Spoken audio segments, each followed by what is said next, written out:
So I want to have a proper discussion video talking about these brand new time rules, because I've been reading all the comments on Twitter and everybody is just quitting in droves. Jeff Jones has already talked about how he's going to a $10,000 tournament for Riftbound. He's talked about how like all your previous tops don't matter, which I don't really agree with. I'm kind of more on Triff and Team Sam's side, where it's like your tops still matter, but it's much more difficult. No cool intro or anything today, because today's not a good day right now. But be sure to smash that like and subscribe button. We're at almost 1,800 subs, surprisingly enough, because the channel's been blowing up like a power level. So I really appreciate all the love and support. But I've been reading everything on Twitter and YouTube and everything else, and there's a lot of issues with all this, right? The first of all being that with regional qualifiers, the way that they've worded the document, which again, I don't understand why Konami can't be more clear, as I hear a bug flying outside my screen, why Konami can't be more clear about how this is going to work in terms of getting your invite. You know, a lot of people like myself, whenever I've gone to regionals in the past and stuff, I just shoot for my invite, whether that's going to X2, X3, whatever the case may be, because the pricing is liquid ass, right? And that's something else that I've seen a lot of people talking about, is the pricing's dog shit. Like, you're making getting to a top 8 at a YCS so much more fucking difficult to get a rubber mat. Like, is this really what we're playing for now? That you went back essentially to what Upper Deck did back in the day, where basically you had to top 8 in order to get your invite and to get pricing and shit. And you're getting a rubber mat for top 8 and a deck box for top 4 in the case of regionals and stuff. Cool. Like, who cares? So for regionals, and people are saying that this is still the same. I can't find fucking anywhere where this is still the same, because nothing is listed anywhere. Are we still going to get invites to nationals, like say for top 48, top 32, whatever?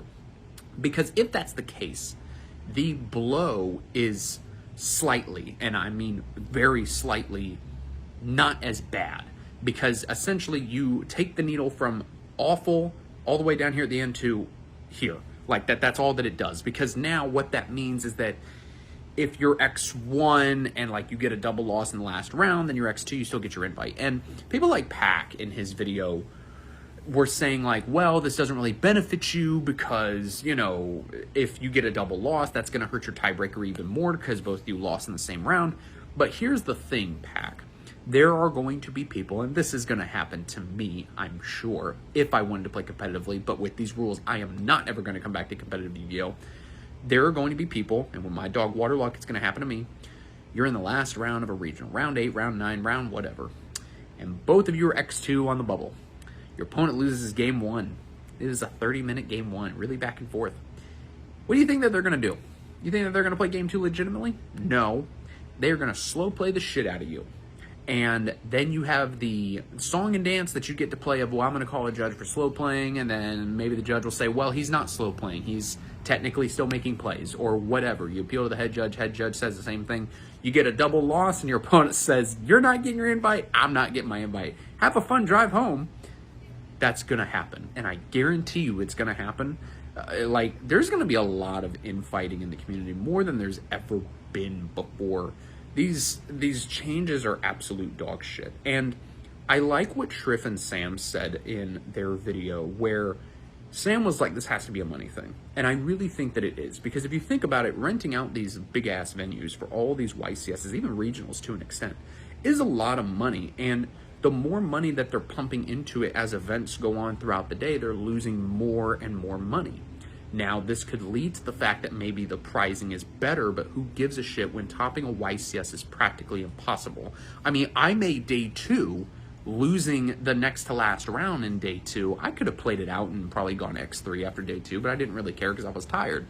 But now it's like, that's going to be very rare. Now, I'm sure some people are going to say, well, Avery, if you make X2, you can still, you know, go on to day 2 and play more rounds and whatever, but you're going to have those assholes in the community because they existed back then. They still kind of exist now, where they're like, if you're not top 8ing, then your top doesn't matter, right? And there are people who are like that. It's unfortunate, but who really cares, right? As someone starts up their lawnmower. But the whole point of this is that the majority of people are not going to be trying to go to events just to get shit product. And on top of that, this doesn't help new players either. You know, something that I saw Distant Coder say is that, what if like you sit down at locals and a new player comes into your locals for the first time and they're like, hey, I'm new with this deck, you know, please bear with me. you're going to be like, fuck no, you better be making a play every 10 seconds or I'm calling a judge because you're slow playing. Because then both of you get the loss. So how does this help new players in any remote way to get better at the game or to even want to get into it? Now, with the money issue, I think what people I think what Konami's trying to do is get people to play Master Shits, because Master Shits numbers are in just toilet. You can look on Steam charts and all that. You can even look on PlayStation and Xbox and all that. No one's playing this dog shit game. It's awful. And so they can save money if they can just crap all over the venue floor on their TCG IRL game and get people to play Master Shits where it's best of one, you've got a built-in timer and all this other crap, right? But that's not what's going to happen. What's going to happen is that people like me are just going to quit competitive entirely and move on to something else. Now, I'm sure some people are going to say, oh, well, Avery, what about retro? You can go play Edison, you can go play GOAT, you can do all this. Remember what Konami said? Even though they don't even call them Time Wizard events anymore, they call them, what does it say, special tournaments or something? Where, like what they said even with Time Wizard or Time Travel, whatever the fuck now, you use the current game's time rules. So these end of match procedures and time rules and all that apply to retro formats. So my OTS store, if I want to go play Edison, if they wanted to, I doubt that they would, but if they wanted to, they could say, hey, we're using the new end of match procedures and new end of time rules. Have fun. So, okay, cool. Double game loss, like in Edison, where in Edison and GOAT, matches can go, even just games and matches can go a while, like a long while, because it's not a fast-paced environment. Set a monster, set a back row, go. Time's done, double loss. Here's the thing, though, too, in ban list implications. Burn decks are even worse now. Like, I was telling my dad, like, you don't even finish resolving a chain because that would change what the current game state is at the end of time. So if you set up like a big chain, let's say you're playing chain burn, don't know why you are, but you are, and you get a chain link 10, chain link 11, you start resolving the chain.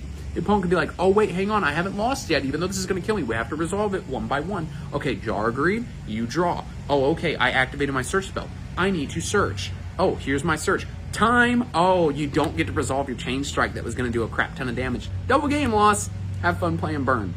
With that being said, cards like Final Countdown that could have been at 3 years ago can now come back to 3 because that card is literally just a brick. Because you can activate it, you can get off Final Countdown in game 1.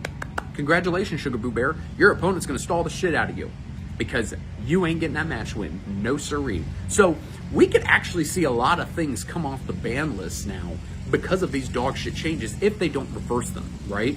We could see Chain Strike go to 3. We could see One Day of Peace go to 3. We could see Final Countdown go to 3. Like, there's a lot of different things that can move off the list that are just going to overall be bad cards, because why would you play them if it's not going to help you win that game and it's not going to help progress the game state overall, because you and your opponent are going to get a double loss regardless, unless you're just trying to stall out your opponent and lose all day, which is like, okay, whatever, you wasted your time going to that regional or YCS. So there's a lot of implications with this. There's a lot of implications between ban lists. I think the market, the overall Yu-Gi-Oh market, I think is going to take a shit outside of collector stuff, because who the hell wants to deal with this? Stuff like Cowboy are going to go in the toilet because there's no reason to play for time anymore. There's no reason to use Red Resonator or Spooky Dogwood or whatever. Someone was funny on Twitter where they took the Konami font for the ban list, like how they post on Twitter, and they put all the cards in time, so like Sparks, Spooky Dogwood, all that stuff, because there's no reason to play those anymore under this shit. You could have 20 billion life points and your opponent has 100, you go into time, double game loss, eat our entire ass. Like, that's all that it is. This does not promote good play at all. Again, Pac was saying like, well, you're not going to want to do a double game loss, because then you and your opponent have worse tiebreakers. Who cares? I've seen people on Twitter talking about, oh, I could be like a hitman at a YCS and just play pro players all day if I have a good enough record, and then just stall them out and get a double game loss and stop them from topping. Like, there's going to be people that do that. I can guarantee you, if I went to a YCS under these new rules and I was playing against a Jesse Cotton, I'm getting that double game loss. I'm not going to slow play, but if I happen to go a long time in my match with Jesse Cotton, I'm taking that double game loss, because I know I ain't going to win against Jesse Cotton, so I may as well just take the loss. Now, I'm sure some people are going to say, well, it hurt your tiebreakers. Who gives a shit? Like, really? Like, at the end of the day, it's going to be practically impossible to top a YCS unless you're a Pac or a Jesse or a Jeff Jones or a whoever who commits their entire life and time to playing this game, whether it's shit or not. Like, who cares? Just go out and, I guess, have fun, or quit the game and go play Pokemon. Triff mentioned Pokemon and what they do, and I'll end the video with this because I think it is actually a good idea. You could go X2 and whatever, but then you have a top cut playoff to go into top 8. So you've got like a top 16 total, you've got a wild card playoff to see if you make top 8. I think that that's a really smart idea that they should look into doing. So guys, let me know what you think about all this down in the comments. I had to get all this off my mind. Hope you guys enjoy, and I will see you in the next video.